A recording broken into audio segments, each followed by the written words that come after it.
Chapter 8, Stocks. In the earlier chapters, we covered the general calculations of annuities and perpetuities. Then in the last chapter, chapter 7, we looked at bonds, which is a real-life example in which we use annuity calculations. Chapter 8 is on stocks, and this is where we can use the perpetuity formula. What are stocks? Stocks are financial securities sold by companies, and they represent company ownership or equity. And bonds were instead financial securities that represent money that a company or a government borrowed from its investors. So let's look at stocks. A little bit more first about stocks versus bonds. A lot of students find the difference between the two kind of very blurred. They feel like stocks and bonds are kind of the same thing. Well, they do have a lot in common. They're both financial securities that firms sell and investors buy, and then investors can then sell them to other investors. So what do stocks and bonds have in common? They both provide long-term funding for the company that issues them. So when a company needs extra money, let's say to acquire its competitor or to expand or to do any other large investment project, it can raise the money by selling stocks or selling bonds or both. From an investor's perspective, an investor can buy stocks or bonds issued by a company, and in return, the company will be providing income to that investor. So what do we call that income? On stocks, the investor will be receiving dividends regularly, and on bonds, the investor will be receiving coupon payments.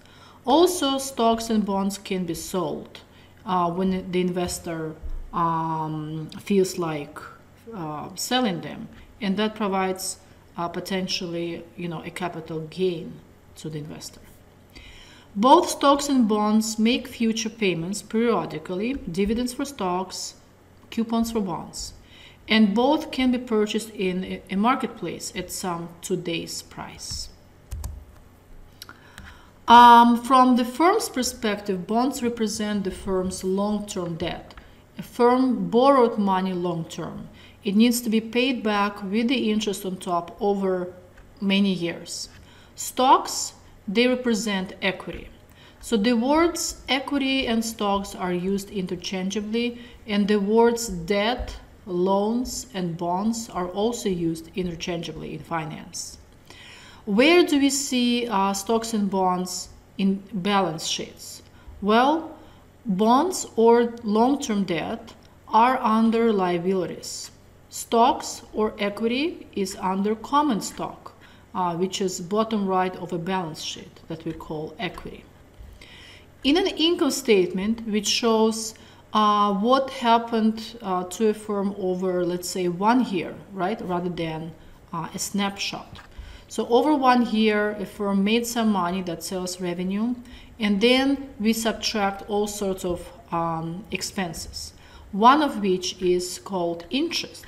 That's interest on loans, which is essentially coupon payments on bonds.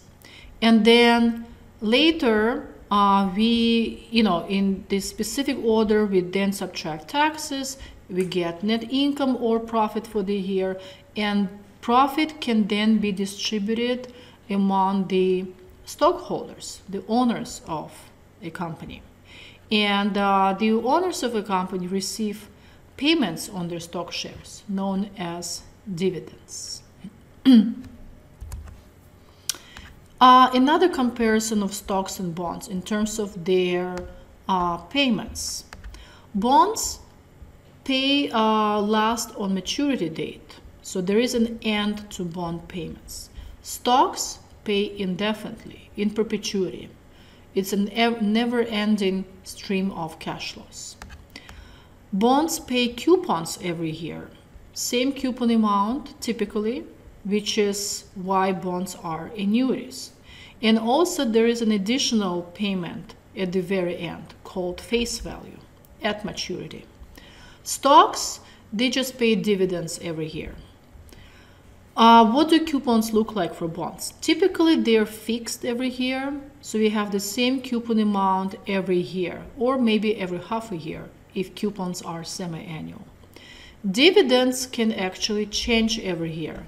That's why on this sample timeline I put D1, so dividend in 1 year, D2, dividend in 2 years. If I wanted to indicate that the dividends are the same, then I would not, differentiate the notations with subscripts 1, 2, 3, and so on. I would just use the same, let's say, capital D for all dividends. So we're talking about stocks in this chapter. There are actually 2 types of stocks, and we probably already saw both examples in the early chapters, but let's, kind of structure it a little bit. Common stock and preferred stock. Common stock is the most common type of stock. This is where the name comes from. The dividends are higher when a company has higher profits, when it was a good year for the company, so it can afford to pay more to each stockholder.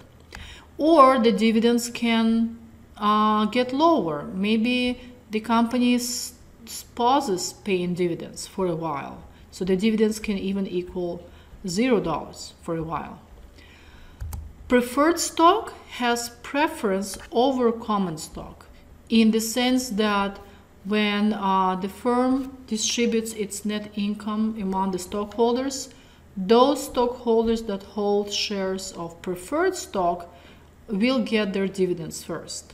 That's why buying a preferred stock is a much safer investment. You're more guaranteed that you will receive your promised dividends in the future. This is a less common type of stock. Not all companies have it. What's so special about it is that dividends are fixed, so it's always the same dollar amount, and they're usually guaranteed.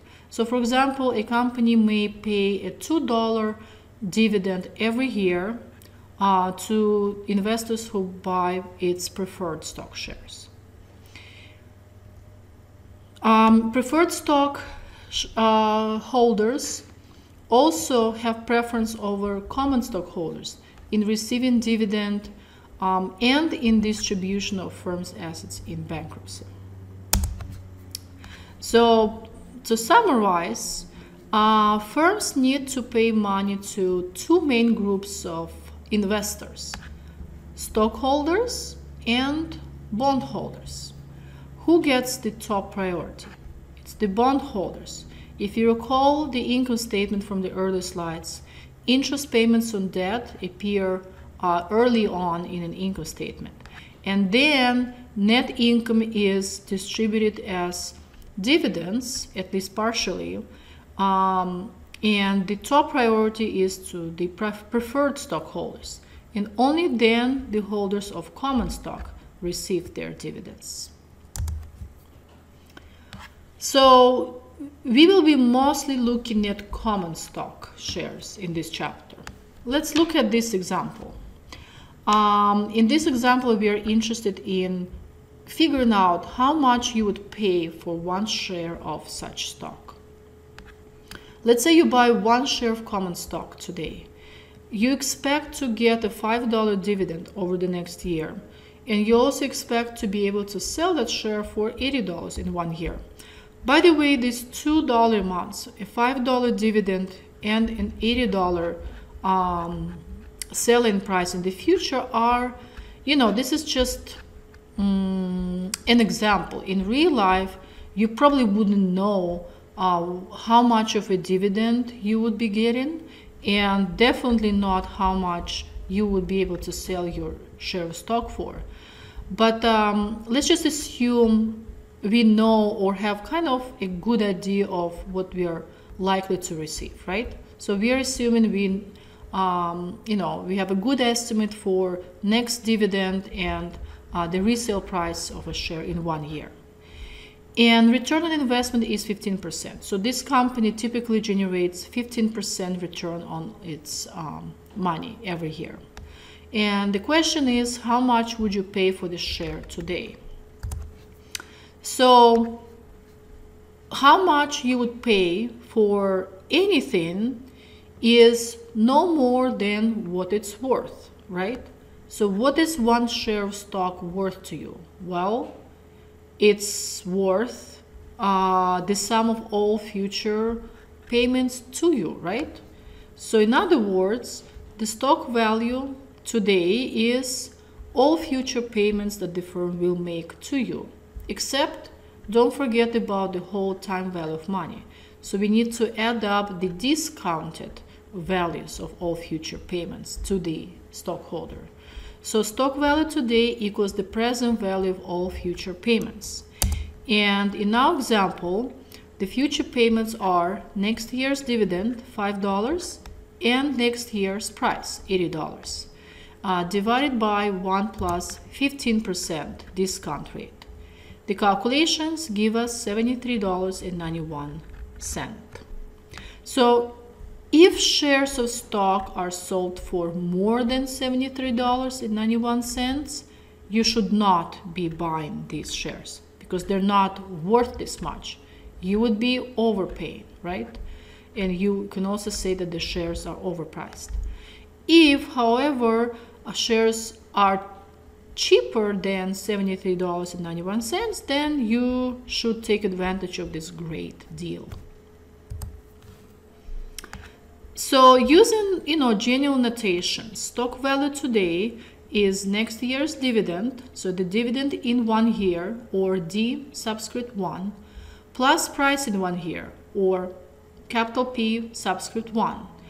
And the sum is then divided by 1 plus discount rate, 1 plus R. Mathematically, we can separate it into two fractions, where the first fraction is the next year's dividend, discounted back by 1 year, so divided by 1 plus R. And the second term that we add is next year's price, discounted back by 1 year, or divided by 1 plus R, right? And what about next year's price? We can actually apply the same approach, the same logic, and say that price in 1 year is the same thing as dividend in 2 years plus price in 2 years, discounted back by 1 year, right? We are using exactly the same formula, except now we are sort of 1 year in the future. Then we simplify, right? We substitute price in year 1 over 1 plus R with dividend in year 2 over 1 plus R plus price in year 2 over 1 plus R, and we get this sum of 3 terms. And now we can do the whole thing again. We can say, well, price in 2 years is the discounted sum of dividend in 3 years and price in 3 years, right? And then we can keep doing this over and over and over again.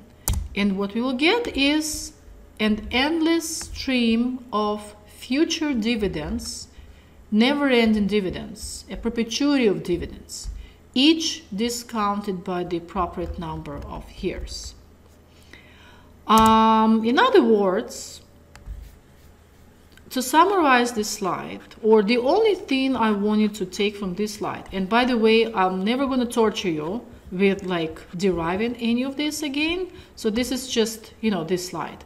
But the bottom line is, and this is the only thing I want you to sort of take away from this slide, is that today's stock price is the present value of all future dividends. You would never want to pay more for a for a stock share than how much you get back. You get back dividends, you add them up, except you do it correctly using the whole discounting. Okay, so you can forget about that slide. Just, keep in mind the general idea. Today's stock price equals the present value of all future dividends, right? And now we're going to look at some calculations of stock price. Well, clearly we need to know future dividends, and clearly in real life that's not possible, right? Nobody knows what future dividends will look like. And so instead we are kind of going to simplify things and assume that we know a lot about what this particular company's future dividends will look like. So we're going to make some simplified assumptions that will make the calculations of today's stock price possible. Okay, let's consider these three cases. Case 1, constant dividend or zero growth dividend. That's when the firm will pay a constant dividend forever. This is basically preferred stock, and that's when we use the perpetuity present value formula to find the stock price today. The second case we will consider is known as constant dividend growth. Like the name implies, dividend is growing at a constant rate. So a company is maybe expanding, right? And actually a lot of successful companies are probably looking this way. They're expanding, they're growing, they're making more and more money, and so they can afford to continuously increase their dividend per share. And this is what we learned in chapter 6 as a growing perpetuity. So we can use the present value of a growing perpetuity formula to calculate the stock price today. And the third case is basically everything else. And we call it a non-constant dividend growth. So dividends will be growing, but not at a constant rate. So there's kind of something else going on. And we will look at, in particular, one case where there are two stages of dividend growths. So one growth rate followed by another growth rate after a number of years. It's also going to be called a supernormal growth. So let me not jump ahead and just kind of start covering these three cases in this order. Let's start with case number 1. Constant dividend or zero growth dividend. Zero growth dividend implies that the dividend is not growing. 0% growth rate. So if you're buying a share of stock today, which is year 0 on this timeline, then a constant dividend model says that every year, or maybe it's not every year, but every quarter, right? Whatever the time segments are. But let's say it's every year. Then every year you will be receiving back the same dividend amount. Let's say $2 on your share. After 1 year, another $2 after 2 years, another $2 after 3 years, and so on forever, right? The same dividend every year forever. And we use notation D to indicate the dividend amount. So to find the stock price today, right? Like how much would you pay for such stock? What's the maximum you would be willing to spend, right? You would need to apply, the concept from the earlier slides where it said that stock price today is the present value of all future dividends. When dividends look like a perpetuity, we need to apply the present value of a perpetuity formula. We had it in chapter 6. The formula says take the cash flow amount and divide by the rate of return. So in the context of stocks, the present value of a perpetuity is nothing but the price that you would be willing to pay to buy one share. And the repeating cash flow amount is our dividend amount, right? Okay, let's do this example. Let's say stock of ABC company sells for $18 per share. This company is expected to pay a 50-cent dividend every quarter, and the required return is 10%. are shares of stock priced correctly? To answer this question, let's calculate how much these shares should cost. What would be the correct pricing for these shares? So every quarter it's 50 cents, right? It doesn't say where the limit is, so it keeps going like that forever. So it's a perpetuity with a 50-cent cash flow recurring over and over and over again, right? Then, so to find the stock price today or price in year 0, capital P sub 0, we need to discount, this perpetuity. So the dividend amount divided by the discount rate. One little trick here, because we are working with quarterly dividends, we also must use the quarterly interest rate in the denominator of the formula. If the required return is 10% per year, then we need to divide it by 4 to get the quarterly discount rate. So 10% per year divided by 4 quarters gives 2.5% quarterly rate of return. So we get 50 cents divided by 0.025, and that gives $20. So are shares of stock priced correctly? No. We know that they sell for $18, but they should cost $20. So would you buy such shares or would you run away from them? Of course you're going to want to buy them because they're underpriced by $2. They're cheaper than they should be by $2. It's a great deal. Next, let's look at the second case, the second one of the 3 cases of dividend patterns. This one is known as constant growth dividends. So let's say a company has just paid some dividend per share, right? Let's say we know that. What will the future dividends look like? They will be growing at a constant rate forever. So this is actually what in chapter 6 we learned as a growing perpetuity. So this formula is also nothing new, right? The dividend in 1 year would be equal to the dividend today that has just been paid multiplied by 1 plus G, where G is the percentage increase in the dividend amount every year. In the second year, we apply the growth rate again. So we can find the dividend in the second year as today's dividend multiplied by, open parenthesis, 1 plus the growth rate, close parenthesis, raised to the second power.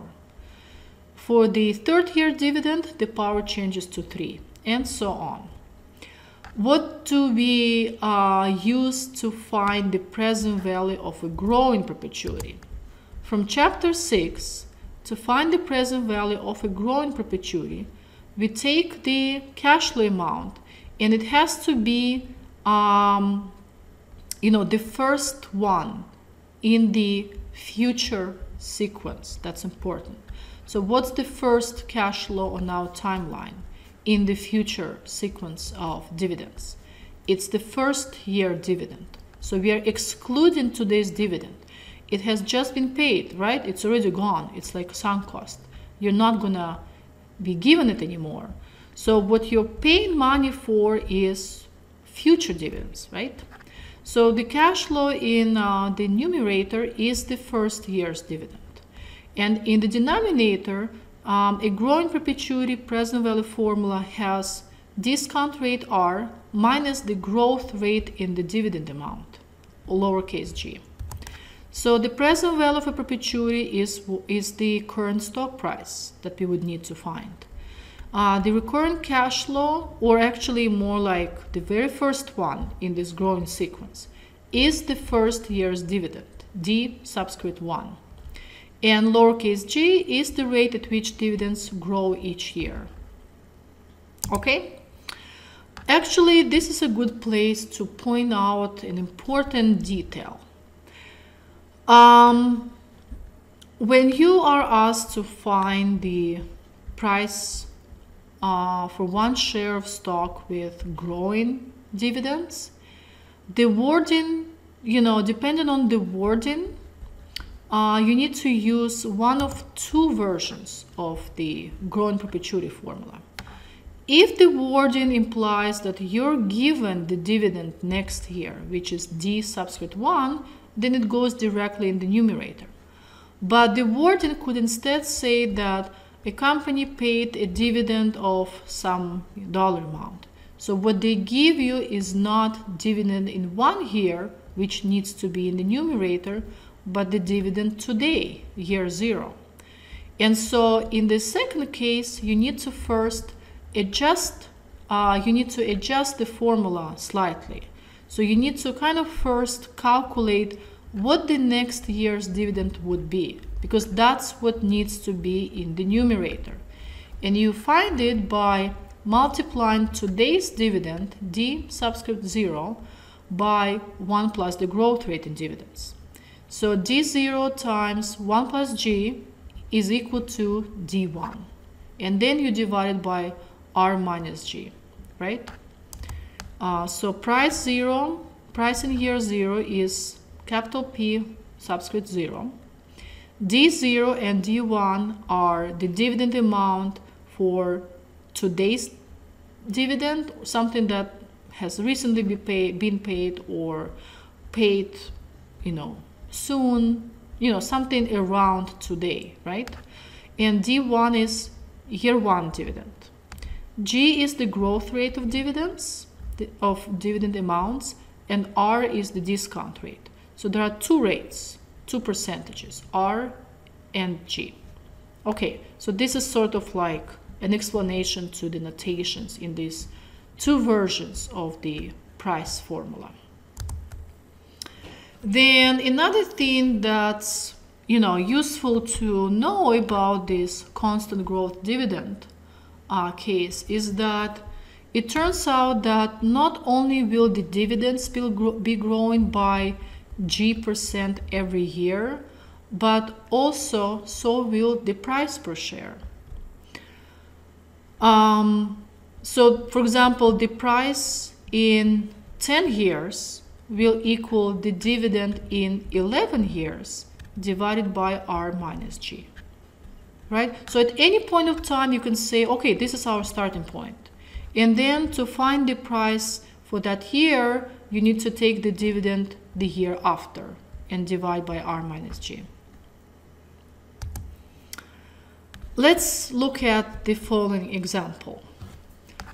Suppose XYZ company yesterday paid a dividend of 50 cents per share to each of its stockholders. It is expected to increase its dividend by 2% per year. The market requires a return of 15% on assets of this risk. Question number 1. How much would new investors be paying for XYZ stock today? Question 2. What will the stock be worth in 5 years? So you need to find P0 and P5, price in year 0 and price in year 5, right? So a 50 cent per share dividend has just been paid, and it will be growing by 2% every year indefinitely, right? It doesn't specify when that growth would end, so you should assume it will never end. That's how you know it's a perpetuity and it's a growing perpetuity. Okay, so let's answer the first question first. How much would new investors be paying for XYZ stock today? We know that the dividend that has just been paid is 50 cents, right? It is given. To find the stock price today, we need to use dividend in 1 year in the numerator and divide it by R minus G, right? That's the present value of a growing perpetuity formula. So what will the dividend be in 1 year? It's the dividend today increased by 2%, right? So D0 multiplied by, open parenthesis, 1 plus G, close parenthesis. Applying the numbers that were given to us, we have 50 cents times open parenthesis 1 plus 0.02 close parenthesis. That gives us 51 cents. You can also do this in the financial calculator, right? Let me bring it up, and actually let me move it here. So let's turn the calculator on. Let's start by clearing everything. Second plus minus enter. That's because sometimes when you're doing new calculations, you're not realizing that the calculator uses some stored information, and that completely messes up your result. So we know the dividend today, that's the present value, 50 cents, 0.5, make it negative, plus minus key, save as present value, press the PV button. We want to find the dividend in 1 year, so 1N. And the dividend will increase by 2%. That's our rate of increase, 2 IY. And finally, compute FV, the future value, 51 cents, right? And then once you're done with finding the next year's dividend, you can then divide it by R minus G. This is the present value of a growing perpetuity formula that must be used to find the stock price today. Plugging in the numbers, you get 51 cents divided by 0.15 minus 0.02, which gives $3.92. Okay, so if you pay $3.92 to buy 1 share of stock, that will pay you 51 cents in 1 year, and then increase in dividends in the future at the increase rate of 2%, then this is the right price. You will get your money's worth. If the share costs more than $3.92, it's not worth buying it, because you would be paying more than the amount of money you would be getting back in future dividends. Okay, so now let's move to the second question in this problem. What will the stock be worth in 5 years? So think about a very simple transition from question 1 to question 2. We basically take all the calculations that we have, and we need to shift them by 5 years into the future. So if you look at what we did as the last step to find today's price, we had to use year 1 dividend over R minus G. Now, to find the price in 5 years, we need to do the same thing. We go 1 step further.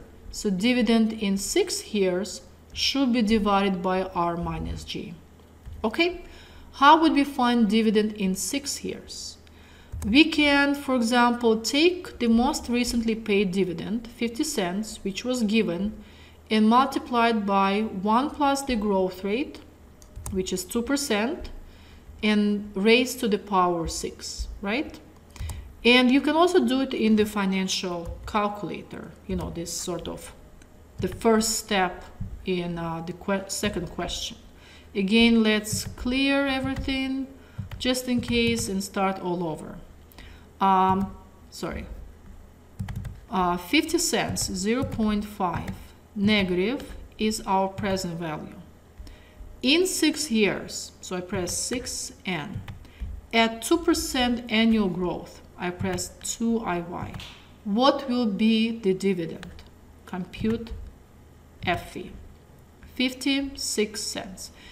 On the screen it's rounded to 2 decimal places. On my slide I have 56.3 cents. So it's always better to increase the decimals. I actually didn't do that, but I probably should have.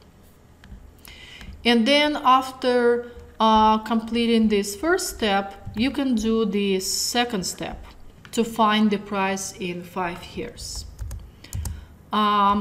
Dividend in year 6 divided by R minus G. So notice how this is exactly the same formula that we used in the first question. So to find price 0, we need dividend 1. to find price 5, we need dividend 6, right?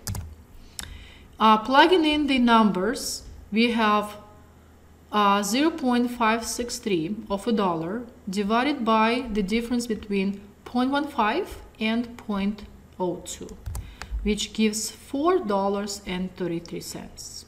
Okay. Let me show you one more interesting result. By the way, notice how today's price is lower than the price in 5 years. Is it always going to be the case? Actually, yes. But before I summarize that result, let me show you something interesting in the financial calculator. Let me clear everything. And what I want to do is, now that I know that today's price is $3.92 and the price in 5 years is $4.33, and that they are 5 years apart from each other, what is the implied annual increase in the stock price? Let's calculate that. So I have 3.92 negative, that's my present value. I pressed PV. $4.33 is the future value. 4.33, I keep the sign positive and I press FV. I know that the two prices are for the same share of stock, and they're 5 years apart. So that's my N, 5N. And let's compute the implied annual increase in the stock price. Compute IY. 2%. I actually have 2.01. It's a rounding error because I have rounded price 0, rounded price 5 used in my calculation. If I kept more numbers after the decimal place for price 0 and price 5, then on my display I would see 2.00, exactly 2% per year. Is it a coincidence that the price increases at 2% just like the dividends? No, it's actually always going to be the case. So bottom line, in the constant growth dividend case, whatever the annual growth rate in the dividend amount is, that will also be the growth rate in the stock price.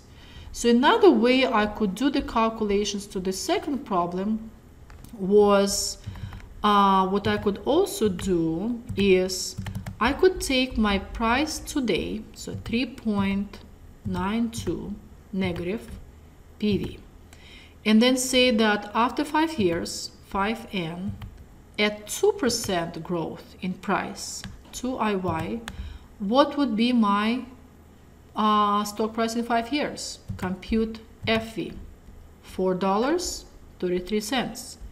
Just like the answer we got when we followed a completely different calculation approach, right?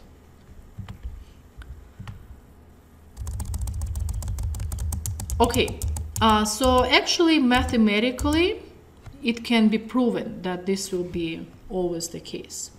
To find the dividend in 5 years, for example, we take the dividend today and multiply by 1 plus the growth rate in dividends, G, to the 5th power.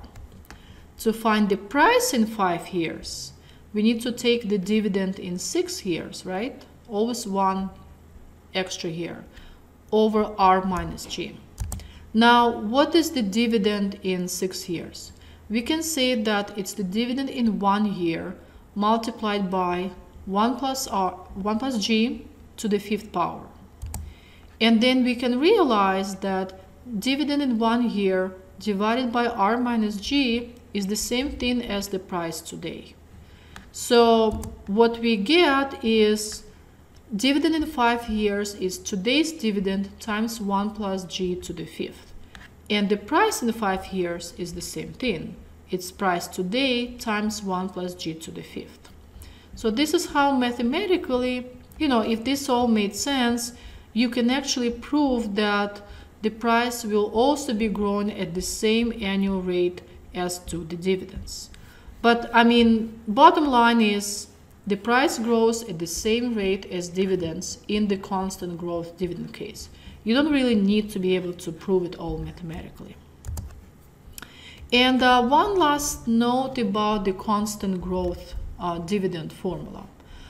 This formula only makes sense when the discount rate R is greater than the growth rate in dividends G. It is the only case when the formula works. What happens if it's the other way around?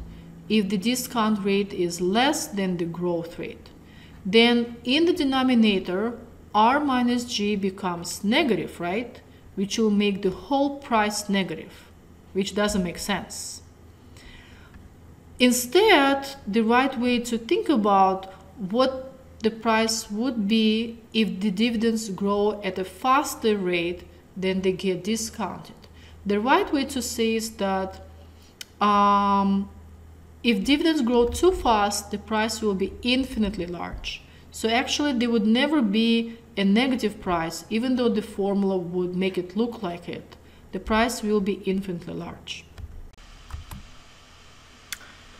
Case number 3, called non-constant growth dividend or non-constant dividend growth.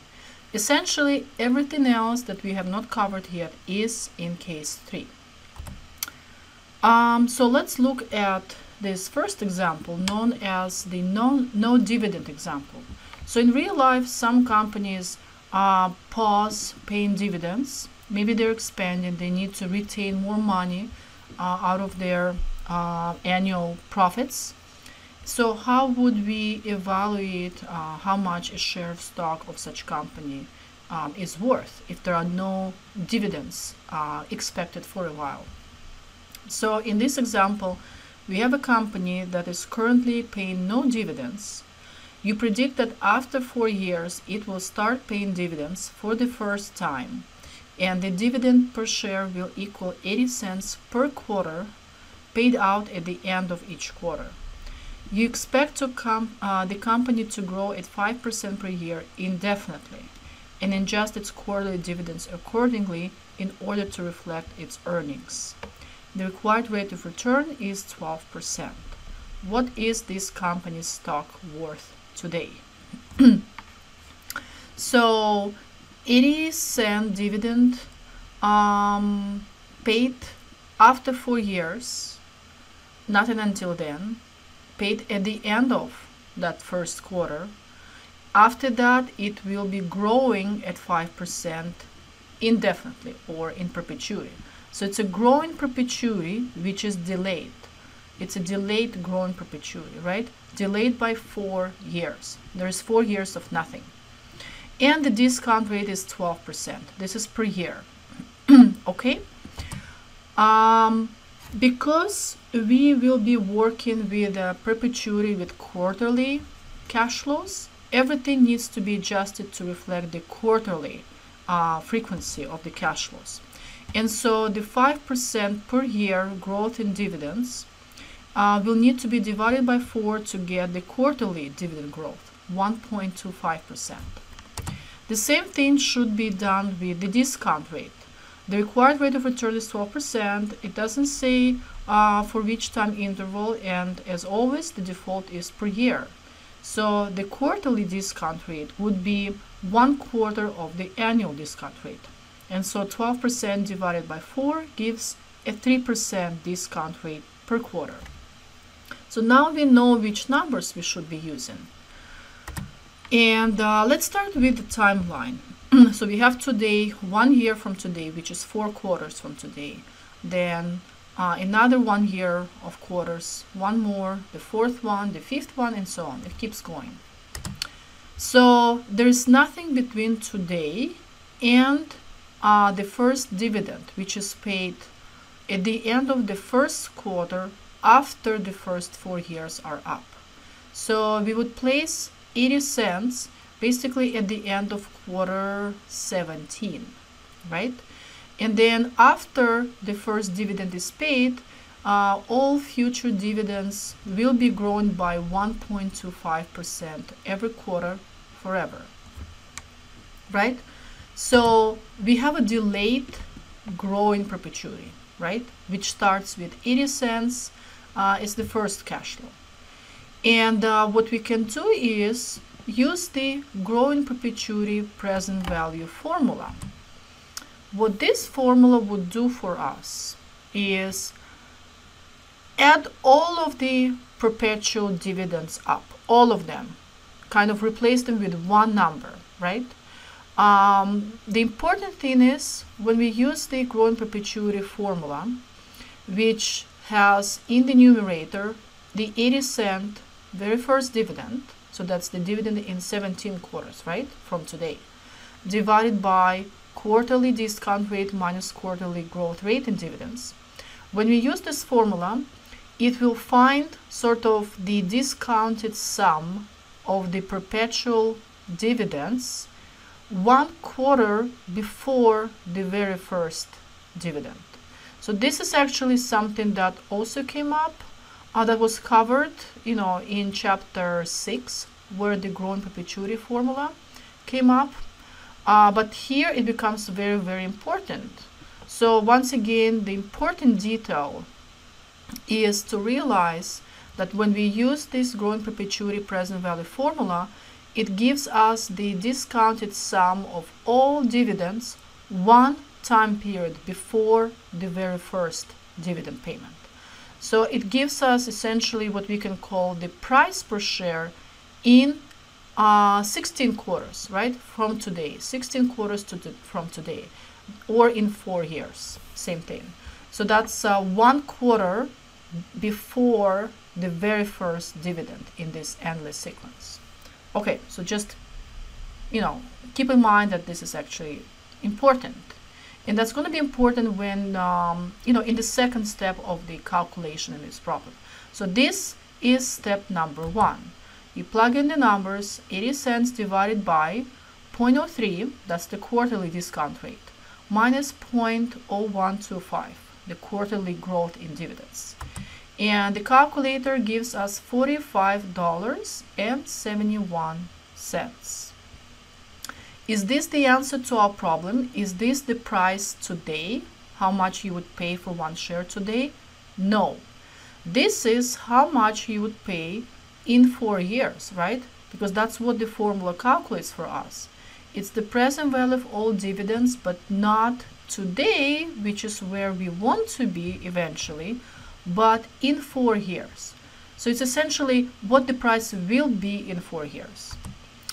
And now you can simplify our problem like this. It's as if on our timeline we have just one number and nothing else. It's all blank. We have just simplified this problem tremendously by replacing all those endless growing dividends with just one number, which is equivalent to all those endless growing dividends. $45.71 at the end of the 4th year counting from today, which is end of quarter 16. So technically we should be talking in quarters rather than years in this problem, because all calculations, all numbers in our calculations reflect the quarterly frequency. Okay, so this entire first timeline with many dividends starting end of quarter 17 are now replaced with just one number. There is nothing else in the future after $45.71. And now we can proceed to step number 2.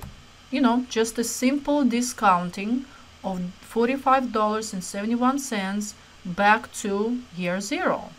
So that's how we would find the price in year 0, today's price per share. So it's like chapter 5, very basic present value of a single cash flow. So we take $45.71 and divide it by 1 plus the quarterly discount rate, 1 plus 0.03. The whole thing then raised to the 16th power, right? So 45.71 is in the numerator and the rest is in the denominator. And 16 reflects how many quarters we have between now and 45.71. So we get $28.48. Let me just quickly review this in the financial calculator. So let me bring it up right here. Let's turn it on. Let's clear just in case to make sure nothing is stored from earlier calculations that I did with my calculator. So 45.71, right? 45.71. We make it negative. That's our future value, right? So it's right here in 4 years, or 16 quarters to be precise. So 16 quarters, 16 is our N, and the quarterly rate is 3%.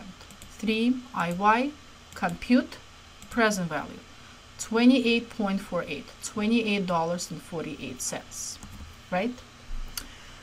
However, on my slide, I'm also showing another way to do this second step using the cash flow keys. So let me walk you through what I have here. Again, financial calculator, let's clear everything. Let's start all over. Cash flow, start by pressing the cash flow button.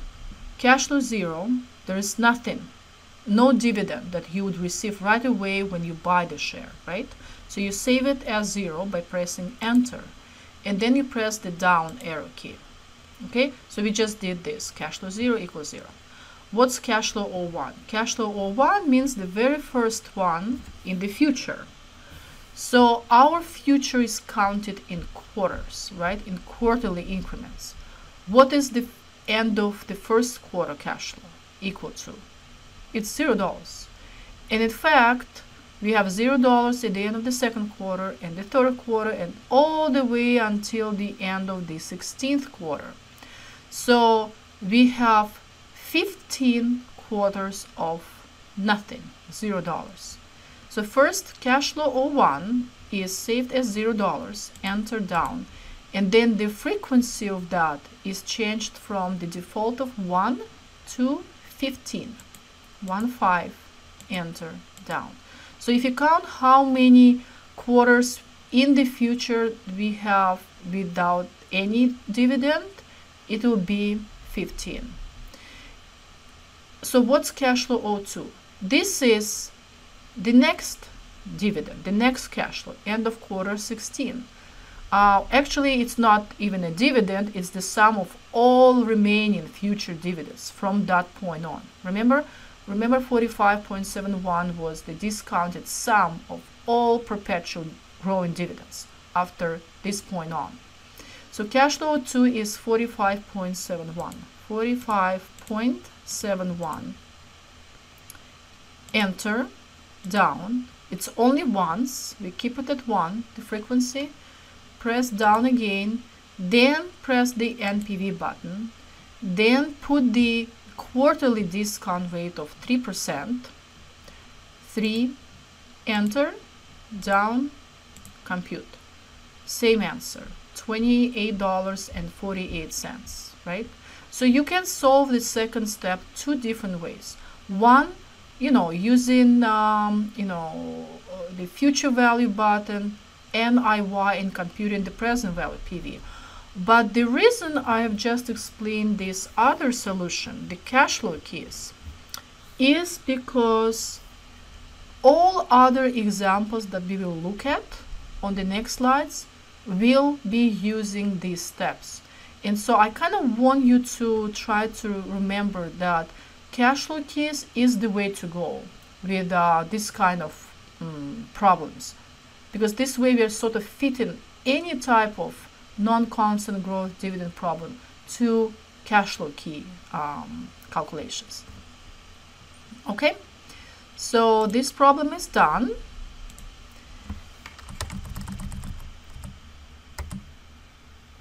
Next problem, called uneven growth example. So there are no blanks here, no skip dividends. The first dividend that you would receive is $1 in 1 year. The next one is $2 in 2 years. Then $3 in 3 years. Then $4 in 4 years.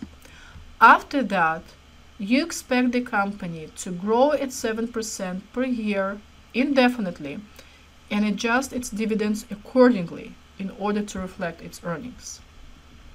The required rate of return is 12%. What is this company's stock worth today? Okay, so let's start with the timeline and put all the information we are given on it. So essentially we have two time periods. For the first 4 years, we have a so-called non-constant growth dividends. After that, after the 4th year, we have a constant growth dividend pattern.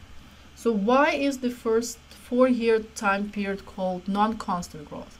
Well, look at the dividends that we are given. $1 after the first, at the end of the first year, $2 at the end of the second year, then $3, then $4. What is the growth rate when we go from $1 to $2?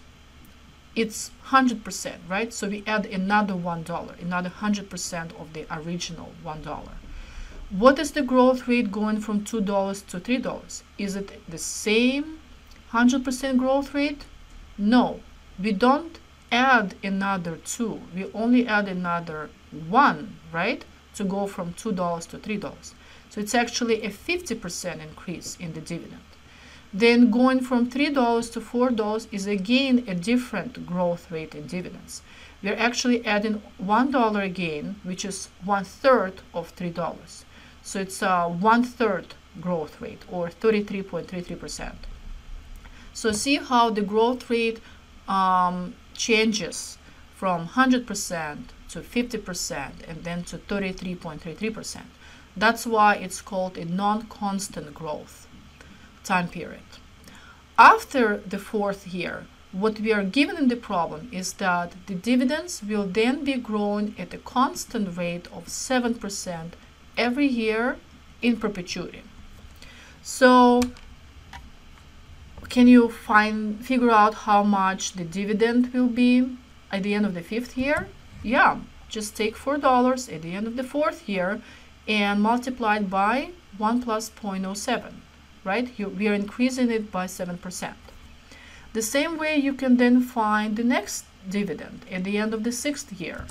You just add the power 2. So $4 times, open parenthesis, 1 plus 0.07, close parenthesis, power 2, and so on. So the dividends will be growing, right, at the same 7% annual rate, indefinitely, in perpetuity. Now, how do we find the present value of all of this? There's like a lot of stuff going on, right? First, let's look at which part of these dividends is similar to what we had in our previous problems. That's right, we have a growing perpetuity, just like in our last numerical example. So let's start with that. We have a growing perpetuity. $4 is the first cash flow, which is then increasing by 7%. So if we apply the present value of a growing perpetuity formula to these dividends, with the first one being $4, it will again give us the present value of it all 1 year before the first dividend in this endless sequence.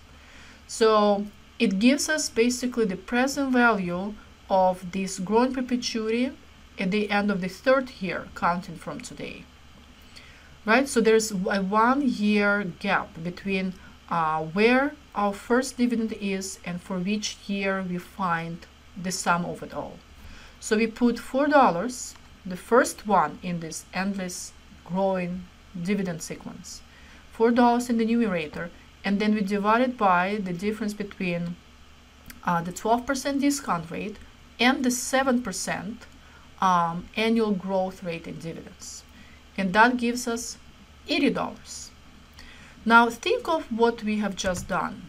We have simplified everything that was given to us to the following. In 1 year, you get $1. In 2 years, you get $2.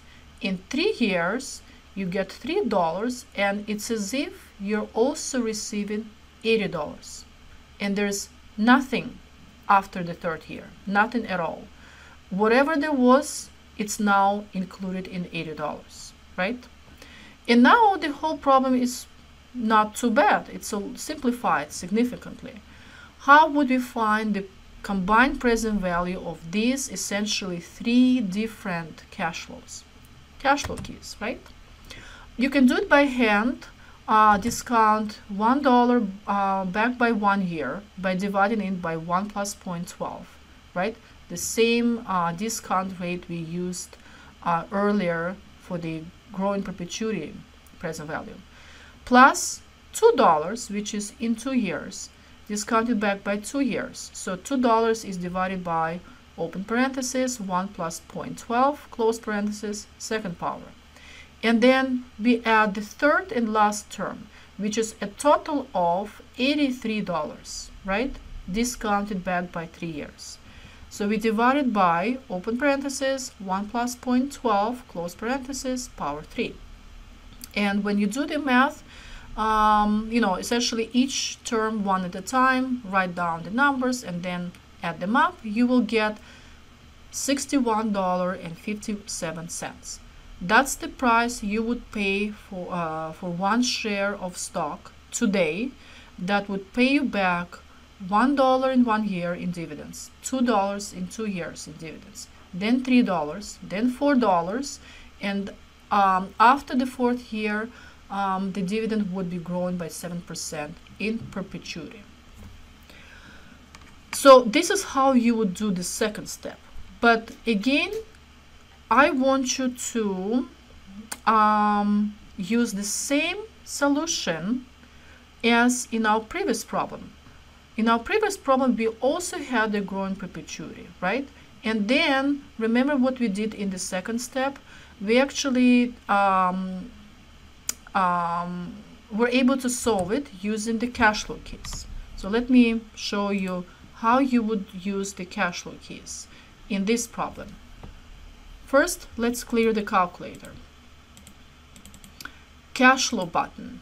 Cash flow 0 means the dividend you would receive right away if you buy the share. There is nothing, right? So you save it as $0. Press enter. Down arrow key. Cash flow 01 means the first dividend in the future, and that's $1. So you press 1, enter, down. Frequency of it. How many times consecutively do we have $1? Only once, which is usually the case in most problems. So you can save it by pressing enter and then the down arrow key, or just the down arrow key, because 1 is always the default. So I'm just pressing the down arrow key. Cash flow 02, that's the second one in the future. That's $2, right? 2, enter, down, and down again. Cash flow 03, the third cash flow in the future. And now you enter $83, right? The sum of the $3 dividend and the $80 present value of everything from that point on. So that's a total of $83. So you press 83, enter, down, and down again. What's cash flow 04? Nothing. We don't have it. We only have 3 cash flows in our simplified version of the problem, right? That's it. So now you just need to find the combined present value using 12% as the discount rate. You press NPV. I is the interest rate. You press 12. Save it by pressing enter, down arrow key, and compute. 61.57. It matches the answer we had when we used, sort of one by one finding individual present values and then summing them up. So the price you would pay for one share of stock with these estimated future dividends would be $61.57.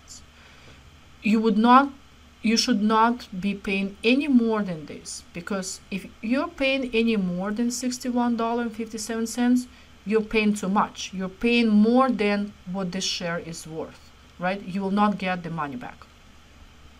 Okay, so again, I recommend you always use, you know, two steps to solve any problem like this. Step one being, some sort of partial present value in the future, right? And it's always a growing perpetuity. And then step two, cash flow keys. So step one, present value of a growing perpetuity. Step two, cash flow keys. Okay. So this problem was a little bit harder than the previous one. And now let's look at the next one.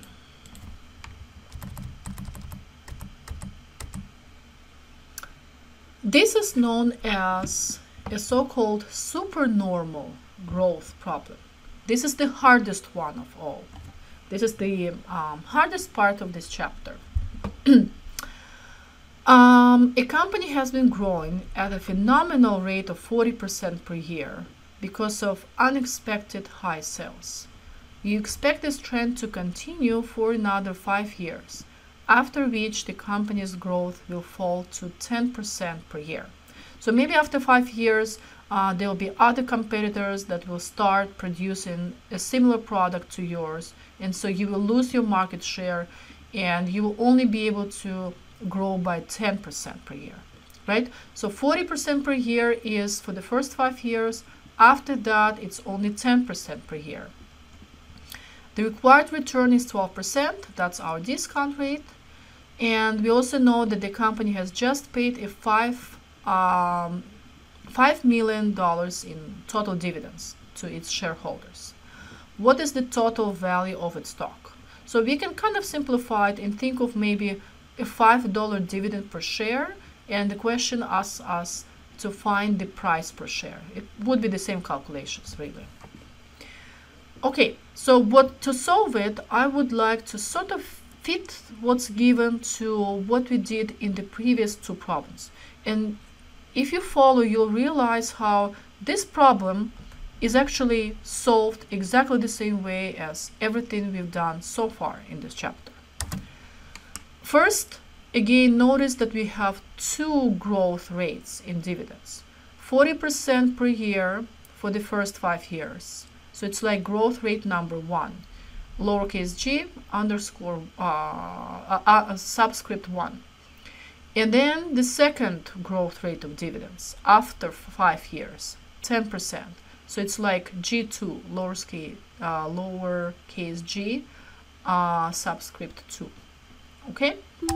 And graphically, the 40% growth rate applies to dividends for the first 5 years, and the 10%, the second constant growth in dividends, applies from that point on in perpetuity. Let me explain you how I would solve a problem like this. So I label these as my solutions, because on the next slide I will show you a completely different solution that the book offers. And you can compare them and see which one you like better. So let me start with my solutions. What we know is that the company has just paid a $5 dividend. So if you're buying a share of stock now, you're not going to get the $5 on your share anymore. So it's kind of sunk cost. It already happened. It's not going to go in your pocket. What will go in your pocket is everything in the future. So my solutions say that let's calculate the dividends for the first constant growth time period, right? So let's calculate dividends for years 1, 2, 3, 4, and 5. If we know that the dividend that has just been paid was $5 and it will increase by 40%, then we can calculate the dividend after 1 year, for example, using the financial calculator, where the dividend today is saved as the present value, 5, make it negative, PV. Then we want to find the dividend after 1 year, so 1 will be our N, and the dividend will grow by 40%. So 40 is our IY. And then you press compute and FV, right? That's how you would get $7. Then the same way, you can calculate the dividends for years 2, 3, 4, and 5. I've brought up all calculations already. Notice that I'm using exactly the same approach to find those other dividends. I'm using the most recently paid $5 dividend as PV for all dividends. I'm using the 40% growth rate throughout as my IY. I'm only changing the number for N. N equals 1, what we just did to find the first year's dividend. Then N equals 2, 3, 4, and 5 to find the dividends 2 years from today, 3 years from today, 4 years from today, and 5 years from today. And so now I have found the dividends for the first 5 years. $7 in 1 year, then $9.80, then $13.70, then $19.20, then $26.90. All of these are rounded, so it's a good idea to increase the decimal places, right? I'm only showing the answers rounded to the first decimal place. That's actually, to be honest, may not be good enough because I'm already rounding 1, 2, 3, 4 numbers, and I'm not even done with the problem. This is just one of actually 3 steps. But anyway, you can, increase the decimals and leave more numbers like 3, 4, 5, 6 for each dividend, and then complete the problem. Okay, now step 2. The 5th year dividend, $26.90, is the end of the first constant growth time period, but it's also the beginning of the second constant growth time period at 10%. So why don't we say that, okay, well, year 5 dividend, 26.9, is the first one in the growing perpetuity, right? So now we are fitting this problem to look like our previous 2 problems. So we have a growing perpetuity. Let's find its present value. Again, it will give us the answer 1 year before this dividend in year 5. So it will give us the present value 4 years from today, right? And the answer is, so you put in the numerator $26.90, and in the denominator you put 0.12 minus 0.1. 12 was a 12% discount rate, it was given. And 0.1 is the 10% constant growth rate in dividends after the 5th year, which is also given. So this entire increasing dividend sequence boils down to $1,344.56. And now, again, just like in my previous problems, let's see how we have just simplified the whole thing. It's as if we have $7 at the end of the first year, $9.80 at the end of the second year, $13.70 at the end of the third year. And then at the end of the 4th year, and it's the last one on our timeline, we have $19.20. And we also have the present value of that remaining growing perpetuity, $1,344.56. And there is nothing else on our timeline after year 4. Nothing. It's all blank. So we only have 4 cash flows of different amount on our timeline, right? And now, how would you find their present value in today's dollars?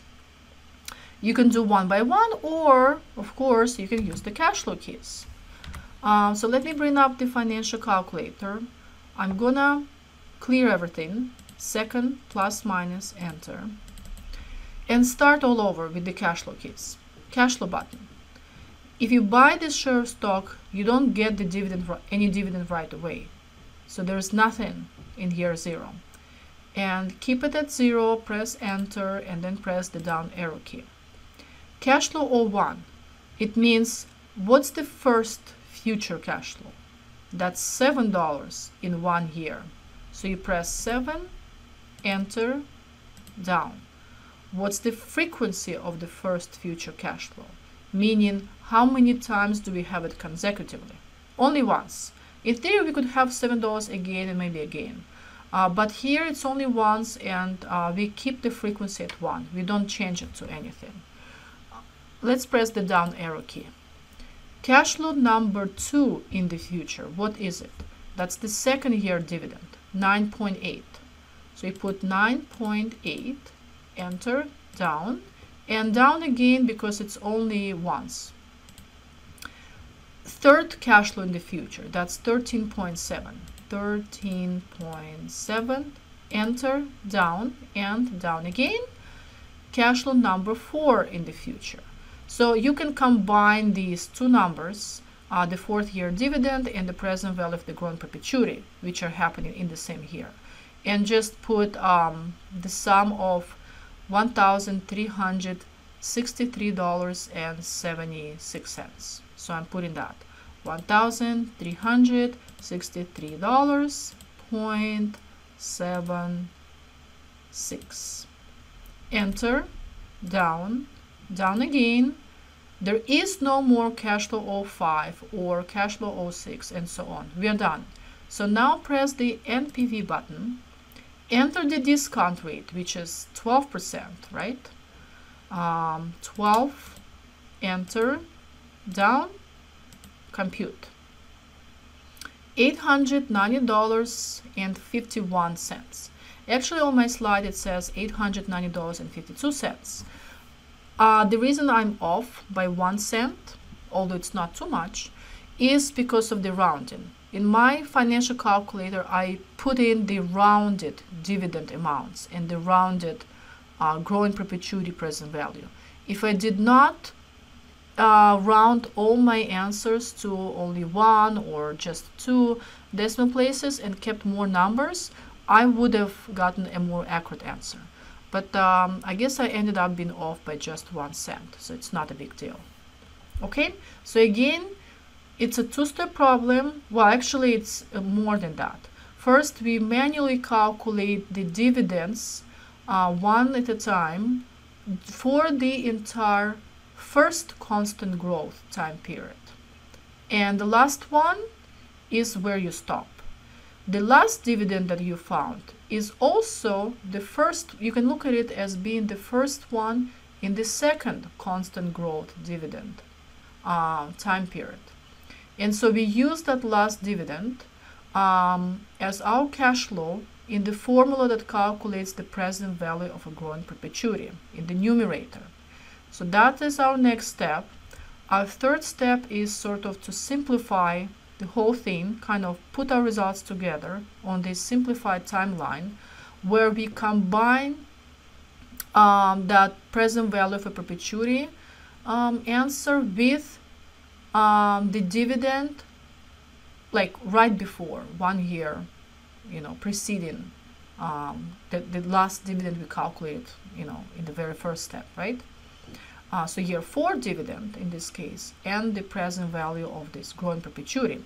And then we use the cash flow keys. Okay, so you would not want to pay more than $890.52 to buy a share of stock, which pays, dividends that first grow by 40%, and they will start with $7, right? And after the 5th year, they will slow down and grow by only 10% indefinitely. So this is the maximum price you should be willing to pay for such stock. Okay, so these are again my solutions. Remember, I said this is how I would solve it. And now let me show you. Now let me show you how the textbook solves it. The textbook says, look, for the first 5 years, we have a growing annuity. That is correct. That's one way to look at it. And the first dividend in this growing annuity is $7. We already calculated it earlier. So it uses the growing annuity present value formula. Maybe you recall this very complicated formula from chapter 6 where it was introduced. And I also mentioned that you cannot do something like this in the financial calculator using those special keys. You have to do it by hand.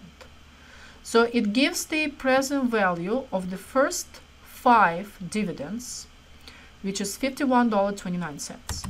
Then the textbook says, okay, after the 5th year, we have a growing perpetuity, but it kind of, did the switch not where I, kind of made the cut of my dividends. So it actually says that the growing perpetuity starts with the year 6 dividend. In my solutions, it would start with year 5. So this is how the book does it. And so it needs to first calculate the 6th year dividend. And it does that by calculating kind of 2 future values. It calculates the future value of most recently paid $5 dividend after 5 years, right? So times $5 times 1 plus 0.4, which is the 40% growth rate initially, to the 5th power. And then, because we need to go 1 extra year further in the future, we should then multiply it again by 1 plus 0.1, where 0.1 is now the slower growth rate, right, per year. And this gives 29.6. Actually, the same number we got, but we actually the same number. You know what? We didn't even calculate this. In my solutions, you don't even use this number. But okay, let's continue and see how the book completes the explanations of the solutions. So growing perpetuity, year 6 dividend is 29.6.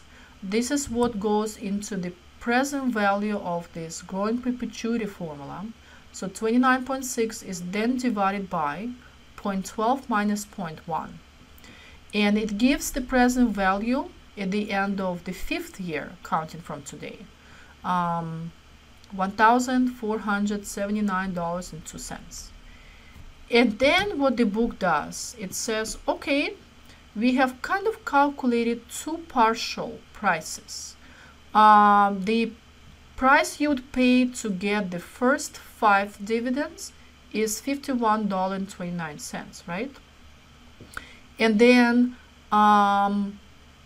all remaining dividends are worth $1,479.02 5 years from today. So that large second number needs to be discounted back by 5 years.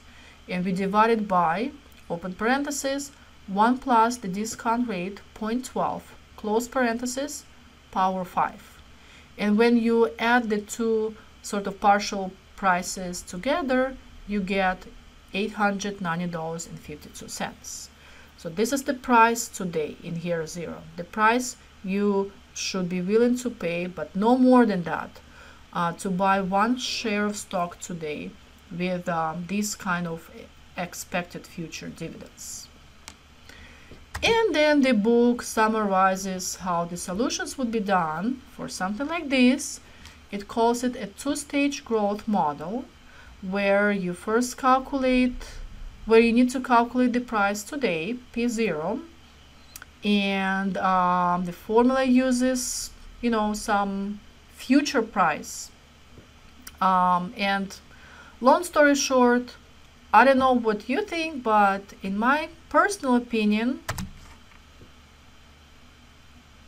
I would use the first approach. So let me just go back, show it to you. I think it's easier to first one by one compute the first dividends that belong to the first growth rate time period. Yeah, essentially this whole solution involves more steps, but I think you don't have anything complicated like, this growing annuity present value, which you can only do by hand.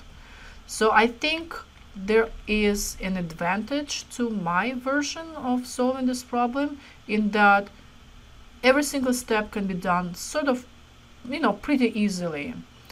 And also, the most important reason is we again use the cash flow keys as sort of the last big step, just like I used in my previous 2 problems. Or how many were there? I think there were like 4 or 5 problems already. So in every single problem that we are covering, in this chapter, we are using the cash flow keys. So I'm kind of trying to explain it,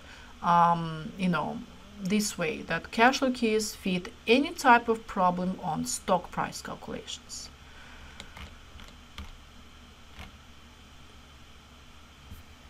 Okay, last part of the chapter, required return components. So we are talking about stocks in this chapter. We have just finished the part of the chapter where we are asked to calculate the price that you would be paying today, right? Now let's look at a different part of our stock problems. The discount rate, the R, right? The annual rate of return on a stock. So what can we say about the annual rate of return? Let's start with an example. Let's say you're buying Google shares. They kind of fluctuate in price a lot, but let's make something simplified. Let's say today you could pay $500 for a share. And let's say next year you're expecting to receive a $10 dividend, and if you sell the share, you would get $550 for it. So you're paying a $500 price today at time t. So that's capital P subscript t, price at time t, kind of more generally. And then at time t plus 1, so 1 time period later, the price will go up. So the new price will be $550 in our example. That's capital P subscript t plus 1, right? Price in time t plus 1. And also, there's one more thing that you will be receiving over this time period, the dividend. It's $10 in our problem. So that's D, capital D, subscript t plus 1. And so if you sell your share after 1 time period, you will get both the dividend, $10, and the new price per share, $550. So a total of $560. What is the return on your money? Well, there are actually 2 ways to talk about returns, in dollars or in percent. In dollars, you make extra 10 and extra 50, right? So a total of $60. So $10 from the dividend plus the difference between the new price, $550, and the old price, $500. The percentage return over 1 year is then taking the dollar return, $60, and dividing by how much you invested, $500. And that gives 12%. So we can talk about returns either in dollars or in percent. But we can also split our return into what the source of it is. So we get a dividend income, $10. Let's say that's all you get. Let's say there will not be that price increase that I gave in this problem. So if the dividend is all you earn, then the return on your money is 2%, which is the $10 dividend income divided by how much you invested or how much you paid to get 1 share, $500. Now, in our problem, that wasn't the only source of our income. We also made money because the price went up. The price per share went up. That's capital gain. So we paid $500, but then 1 year later, we sell the share for $550, right? So our capital gain is the $50 difference. The capital gains yield is the same thing expressed in percentage terms, where we take the $50 capital gain and divide again, just like with the dividend yield, by how much we invested, which is the $500 that was paid to buy one share. So $50 divided by $500 gives a 10% return. So we made 2% more money just from the pure dividend that was paid to us. And we also made, separately from that, another 10% more money just based purely on the fact that the price per share went up. And so the total return is, if you look at it in dollars, you combine the $10 dividend with the $50 capital gain and get $60. Or you can do it in percentage terms by combining the dividend yield, 2%, and the capital gains yield, 10%. And you get 12%. Or instead, to find the total percentage return, you take the total dollar return, $60, and divide it again by how much money you invested, which is $500. So that's another way to get the 12% total percentage return. To summarize, if you are interested in calculating the return in dollars, you would need to combine the dividend income, which is in dollars, and the capital gain, which is also in dollars. By the way, what is capital loss? Capital loss is basically a negative capital gain. So technically we can call all stock price changes as capital gain, except some cases would give you a positive number, others a negative number. So if our stock price went down, then that would be called capital loss. Or we would still call it capital gain, but the value will be a negative number. Instead, you might be interested, which is typically what we are doing in this class, you might be interested in calculating the return in percent. So you take the dividend expected one time period in the future, plus the price per share expected one time period in the future, then you subtract the price that you would be paying today. And then the whole thing, which is actually the total dollar return, is divided by the price that you're paying today. Mathematically, this fraction could be split into the sum of two fractions. One being just the dividend,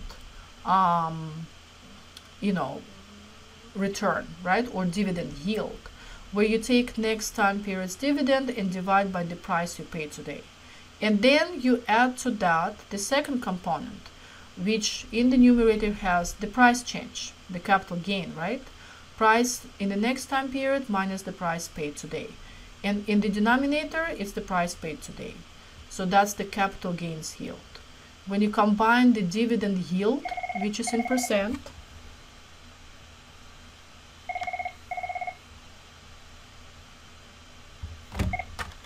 hello? Yes, hi? Mm-hmm.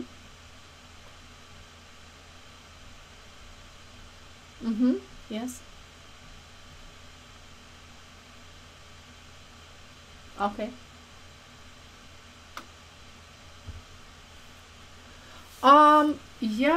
I have one student who paid for Connect for the second time, kind of by mistake, and he was asking me already multiple times if he could get a refund. And Jill sent me a link the other day, and I forwarded it to the student where you request a refund. So I just don't know. I guess I'll ask the student first if that worked. Yeah. Other than that, yeah. Yes, okay. Yeah, thank you. Other than that, everything is going well. Thank you. Mm-hmm. Thank you. You too. Bye.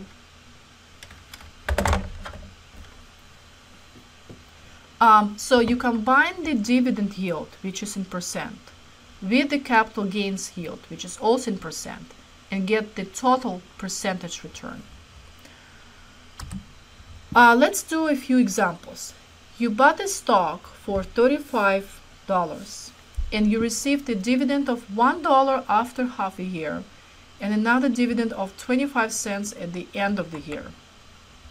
The stock is now selling for $40. So that's actually 1 year later, right? So you paid 35 and 1 year later it's now 7 for 40. So you can sell it for $40 now. What is your percentage return? To solve it, let's split it into the return components, into the two components, the dividend yield and the capital gains yield. So the return on your money in percent just based on the dividend that is paid to you, and the percentage of and the return on your money, which is based only on the capital gain or the change in the share price. So to solve the dividend yield, we take the total dividend paid over the year, which is a total of $1 and another 25 cents, so 1.25, and divide it by the money that was invested, or nothing but the price that you paid to get the share, $35. And that gives 3.57%. That's the dividend yield. Capital gains yield is additional return on your $35 invested into the stock, coming this time from the fact that the price per share may have changed. And the price per share went up by $5, right? The new price is 40, you subtract the old price of 35, get a $5 price difference. And when you take the $5 price difference and divide by the price you paid originally to get the share, which is 35, you get 14.29%. That's the capital gains yield. The total return is the sum of the two yields, the dividend yield plus the capital gains yield. When you add 3.57% and 14.29%, you get a total of 17.86%. That's the total return on your money, the total return on $35 that you spent to buy one share of the stock. And let's look at it from a different angle. So the total return is 17.86%, right? We are talking about buying a share today and waiting for a year and getting extra cash, right? So the future value of an investment equals the initial investment multiplied by 1 plus the interest rate R. So it's basically the formula to find the future value, FV, going back to chapter 5, right? The future value of a single cash flow. What was our initial investment? That is $35 paid at the beginning of the year to buy one share. And then we multiplied by 1 plus 0.1786, the total annual return on our money. What do we get? 41.25. Let's go back to the problem. Where did we have 41.25? Well, that's actually the new price that you get if you sell the share at the end of the year, $40, plus the dividend of $1, plus another dividend of 25 cents. These three numbers combined give exactly 41.25. So everything, kind of comes together, right? So we have just learned about what's really in the return when we buy shares of stock. And what we learned is that the return includes two components: the dividend yield, so the return coming solely from the dividend paid to you, and the second component is the capital gains yield. So separately from the dividend paid to you, how else can you make money with stock? You can make money if the price per share goes up. So you bought it when the price was low, you sell it when the price is high. That's the capital gain, right? Now that we know that the return has two components, the dividend component, dividend yield, and the price change or the capital gain component. Now let's go back to what we had earlier in this chapter, the so-called dividend growth model. So the dividend growth model was that pattern of dividends that implies a growth in the company. So the dividends were increasing by a constant rate every year in perpetuity. So now we are going back to that topic because you can probably think of that being the most common dividend pattern in real life. A company that's successful is growing and it can afford to increase its dividend together with its growth. So going back to the formula we had earlier, where we were using that dividend growth model, pattern of dividends, to find how much a share of stock should cost today, right? So the formula was what? Price 0 equals dividend 1 in 1 year divided by R minus G. What we want to do now with this formula is feed it into the topic we are on right now, the required return components. So we want to rearrange it to solve for R, the required return. So first, R minus G, the denominator, is mathematically equal to D1 divided by price 0. So we do that, and then we want to get rid of minus G, and we do that by moving G, the growth rate, to the right hand side. And now we have only R remaining on the left hand side, and that equals D1 over P0, and then we add G to that fraction. So this is how we rearranged the formula we had earlier. The earlier formula was to find the stock price. Now we rearranged it to solve for the discount rate, right? The rate of return, the R. So this is what we got. There was another version of that price formula on the earlier slides where you could instead be given today's dividend, D0, rather than the dividend in 1 year.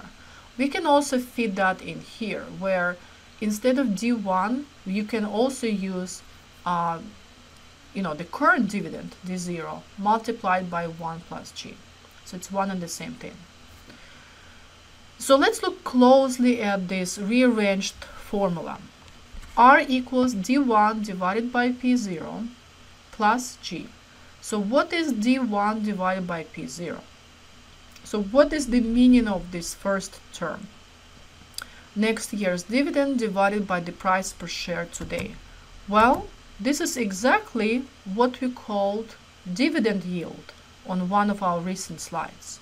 So if you pay some price to buy a share of stock today, and the company pays you some dividend within a year, then that dividend amount divided by the price you paid gives you the percentage return on your money, just based solely on the dividend paid to you.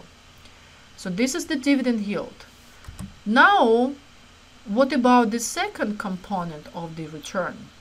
Well, we've just learned that the second component is called the capital gains yield, right? Remember, the total return on your money when you buy shares of stock equals dividend yield plus capital gains yield. So this must be the names for these two components. The first one was obvious, dividend yield. The second one is kind of maybe surprising, because what did we originally mean by lowercase g? That was the rate at which the dividends grow every year, right? But now we are seeing that that's not just the rate of growth in dividends every year. It's also the capital gains yield. Capital gains yield is the increase in stock price, right? So it's the rate at which the stock price grows every year. And so kind of there are two meanings to G. That's what I'm saying. G means the rate at which dividend amounts grow every year, and G also means the rate at which the stock price grows. And on one of the earlier slides, we actually had this, sort of mathematical proof when we were covering the dividend growth model, which is where this formula came from, right? A mathematical proof of how When the dividends grow, let's say by 2% per year, then so will the stock price. It will also grow by 2% per year. So both dividends and stock price grow at the same rate each year. Now let's do a few examples using the total required return formula with the two components. Suppose a firm's stock is selling for $10.50. It just paid a $1 dividend, and dividends are expected to grow at 5% per year. So the dividends will be growing, so it's a growing perpetuity. So this is the type of stock with the pattern of dividends called dividend growth model, or constant growth dividend, one and the same thing. And that was exactly the formula that we then rearranged to solve for R, like the total required return with its two components. So now we want to find each of the two components, and then we would need to find the total required return. So what is the value for the first component of the return? The dividend yield. Following the formula from before, we need to take next year's dividend and divide it by the price per share today. Next year's dividend is today's dividend of $1 increased by 5%. So $1 multiplied by, open parenthesis, 1 plus 0.05, close parenthesis. And we divide that by the price per share today, $10.50. This gives us 10%. What is the capital gains yield? Remember, capital gains yield is also the same thing as the lowercase g, the rate at which dividends are growing every year. And that's given, it's 5%. So we don't need to calculate anything here. And the third question in this problem is asking about the required return. So this is the total of the two components of the required return. The dividend yield component plus the capital gains yield component. So we combine 10% with 5%, add them up, and get 15% as the total return on your money. In other words, when you spend $10.50 to buy one share, 1 year later, you have increased your money by 15%. And that comes from two sources: the dividend paid to you and the increase in the stock price. Let's do another problem. The current dividend yield on the company's common stock is 3.2%. The company just paid a $1.48 annual dividend and announced plans to pay $1.54 dividend next year. The dividend growth rate is expected to remain constant at the current level. By the way, what is the growth rate? It's not given, but we are going to be able to calculate it. The question is, what is the required rate of return on this stock? So again, the same question is in the previous problem. What is the required rate of return? And this is again the type of stock in which the dividends are growing in perpetuity. So it's the dividend growth model.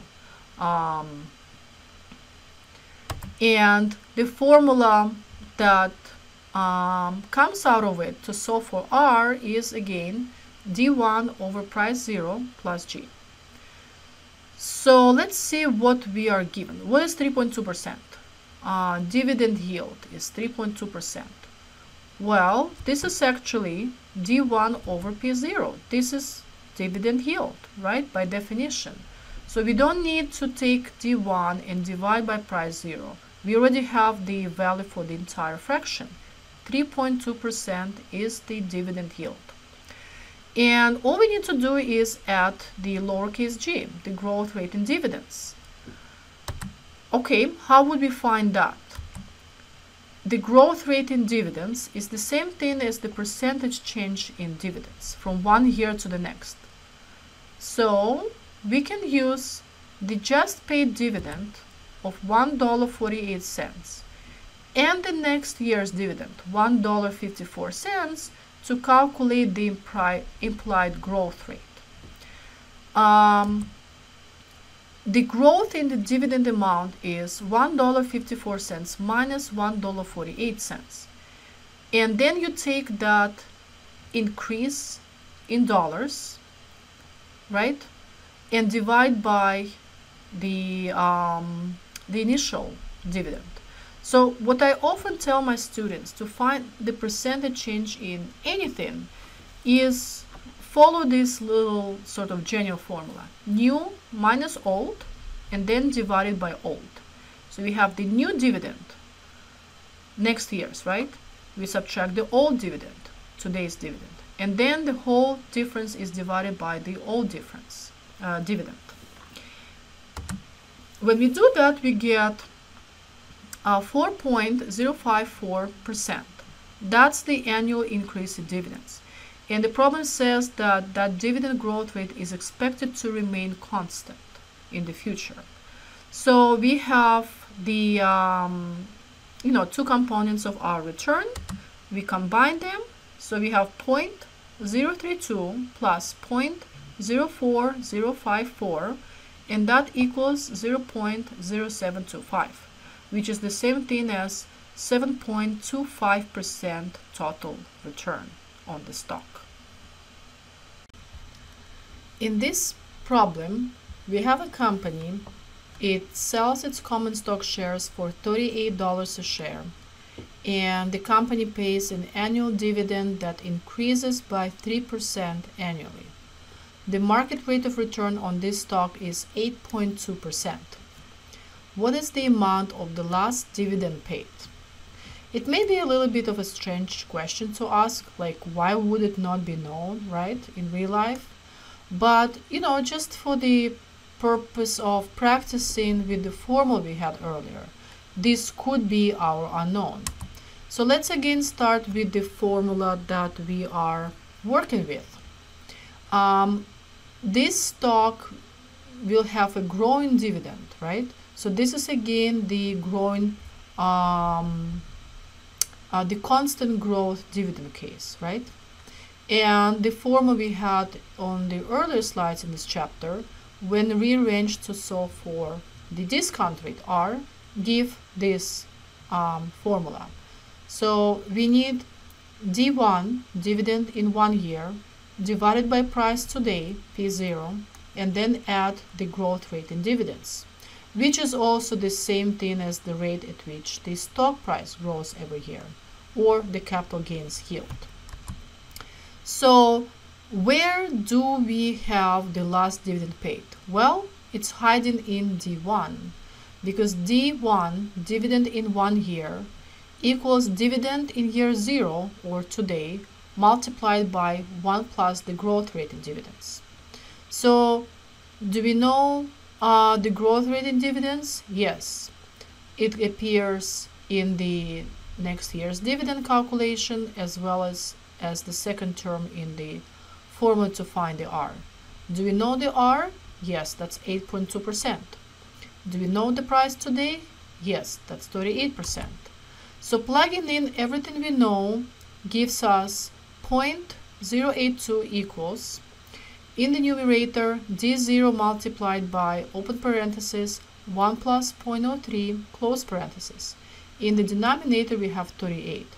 And then to this fraction, we add 0.03.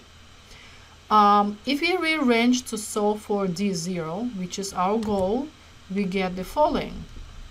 In the numerator, open parenthesis, 0.082 minus 0.03, close parenthesis, multiply that by 38, and then in the denominator of this fraction, we put 1 plus 0.03. Solving this gives us the answer, $1.92. So in this problem, we are working with the same, total percentage return formula, which has the dividend yield and the capital gains components, but we are practicing solving for something else that is unknown. In this case, it was the last dividend paid, or D0.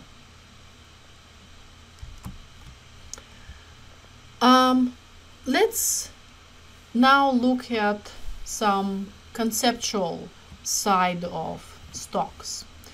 Going back to income statements, let's say we have an income statement for some year where we start with the sales revenue, subtract cost of goods sold and depreciation, which leaves us with earnings before interest and taxes, EBIT. Then we pay interest. That leaves us with taxable income that we have to pay taxes on. We pay taxes at some tax rate, let's say it's 34% or maybe something else, and that leaves us with net income or profit for the year. And that profit for the year is then used by the firm to pay out dividends. Whatever may be kept by the firm is known as retained earnings for that specific year. So in the middle of this income statement, we have interest paid. That's coupon payments paid on corporate bonds, as well as any interest paid on any bank loans. So bond holders are the first group of investors who receive money from the company's annual revenues. Then go the stockholders.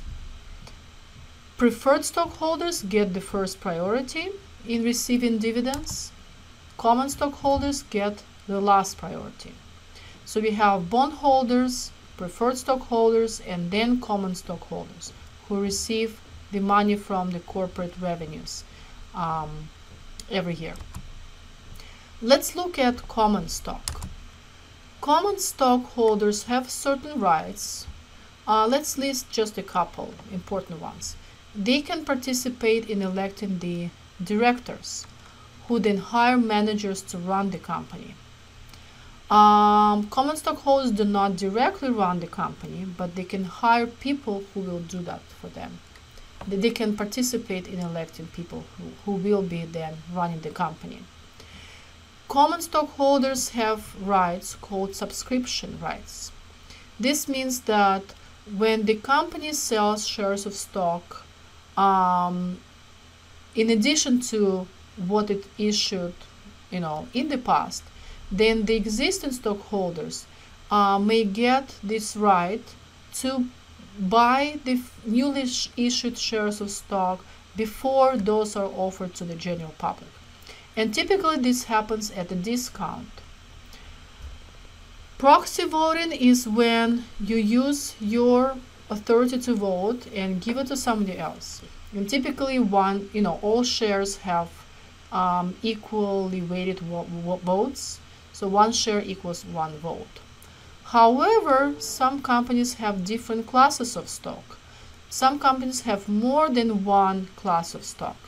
For example, Google has Class A, Class B, Class C stocks. Class A are held by the public. These are sort of the most common class, where each share of stock allows to give one vote. Class B are those shares of stock that are held by the company sort of managers, and they play a much bigger role in voting for different decisions that need to be made. So one stock in Class B is worth 10 votes. And then the last thing is dividends. So when dividends are announced by the company, so let's say the company announces that in 4 weeks we are gonna pay a $1 dividend on each share. Once that announcement is made, it becomes a liability to the company. Then when you as an investor receive your dividends, because that's your extra income, you're required to pay taxes on that. So the tax rate, is 15%. However, do you have to pay taxes on any price appreciation of your shares? No. You're only paying taxes on capital gains when those are realized. In other words, when you're actually selling your shares. So at that time, when you're selling your shares, and if you're selling them for more money than how much you paid to buy them in the past, then that difference or the capital gain is going to be taxed. So in a way, you can choose when you pay taxes on your capital gains, but you cannot choose when you pay taxes on your dividends. Now, a few details about preferred stock. So they're called preferred because dividends on preferred stock shares are paid out first before the dividends on common stock shares are paid out. What does a phrase like a 5% preferred stock mean? It doesn't mean that 5% is the return on preferred stock. It means something else. You take 5% that's given as part of such phrase, you multiply it by so-called stated value, which is usually $100, and you get $5. So $5 is the dividend on preferred stock, which will be, repeating over and over and over again, right? So a 5% preferred stock means the dividend is $5 per year. A 7% preferred stock would mean that the dividend is $7 per year. So a phrase like this gives you the information about the dividend amount, not the return on preferred stock. Next, cumulative versus non-cumulative dividends. Let's say it was a bad year for the company, it didn't make much profit.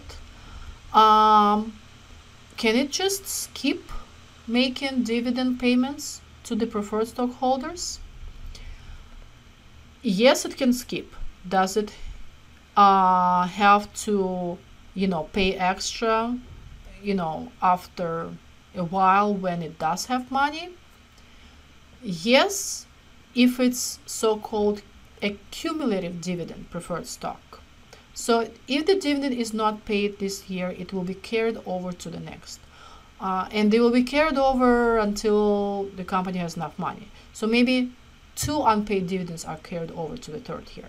And then in that third year, the company will pay 3 years worth of dividends to make up for the previous 2 years of unpaid dividends. However, the company does not have to pay any dividend to make up for the years when it was not paid if it's a so-called non-cumulative type preferred stock. So if not paid this year, the dividend is not carried over to the next year. Obviously, these kind of shares, the non-cumulative type of shares, will be cheaper, right? And the cumulative shares will cost investors more money because that's really where your dividend will be guaranteed to you. And then another kind of sort of open-ended question regarding preferred stock. Is it debt or is it equity? Because it's equity due to the fact that the dividends on preferred stock are paid out of net income, but in a way it behaves like debt because the company is required to make dividend payments, especially if it's the so-called cumulative type preferred stock. So, there's kind of a lot of discussion whether preferred stock is equity or is it debt or maybe some sort of hybrid form of both. Let's summarize Chapter 8 on stocks. Stocks is investors' claims on firms' equity. So when you buy a share of stock, your dividend is a little piece of profits that the firm made during that year. To find the stock price today, you need to look at all future dividends and add them up, considering the time value of money. So stock price today equals the present value of all future dividends. To calculate the stock price, we assumed several cases. A constant dividend model was the easiest. This is like preferred stock. The dividend is constant. Same dividend forever. It's a perpetuity. A constant dividend growth model is case number 2. That's a growing perpetuity case, when the dividend is constantly increasing with each year. And then we had everything else, and we group them and call them case number 3, non-constant dividend growth. This included the examples we did on the slides, in which a firm may be not paying any dividends temporarily and then resume paying dividends. Or a firm pays dividends which are growing, but they're fallen and uneven growth. So the growth is not the same. It has one part where the growth is the same, but it has another part where it's very uneven. And then we had sort of the most complicated example, known as supernormal growth, in which the dividends are first increasing at a very high rate, and then the growth rate in dividends slows down to a smaller percentage. So the no dividend case was tricky. The uneven growth dividend was much trickier, and the supernormal growth was the most complicated one. In the second part of the chapter, we looked at the return, like what is really meant by the return when you're buying stocks. And we saw how first return can be calculated in dollars or in percent. And then we looked at how it includes two components, the dividend component and the capital gains component. When we look at the return calculation in percentage terms, those two components would be called dividend yield and capital gains yield. When we add them up together, we get the total percentage return. Then we looked at what dividend yield and capital gains yield look like for the previous case number 2, constant dividend growth model. So we basically took the formula from case 2, constant dividend growth model, which said price today equals, and then the other terms, and we rearranged it to solve for R, the discount rate. And we saw how the discount rate does have the two components, the dividend yield component and the capital gains yield component. And on the last slides, we looked at, just a general idea about what rights common stockholders have, and a few other conceptual aspects of common stock. And then we looked at some conceptual aspects regarding preferred stock shares. And this is the end of chapter 8, and I hope you enjoyed it.